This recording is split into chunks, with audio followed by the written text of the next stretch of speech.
শীতসী বাজার। বন্ধুরা, আজকে আপনাদেরকে এমন এক আবেগের সাথে পরিচয় করিয়ে দিব।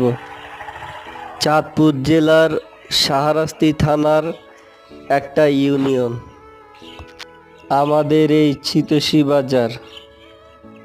এই বাজারটা এমন এক গুরুত্বপূর্ণ স্থানে অবস্থিত, এখান থেকে আপনি কুমিল্লায় মুভমেন্ট করতে পারবেন আর নোয়াখালী অঞ্চলেও যেতে পারবেন।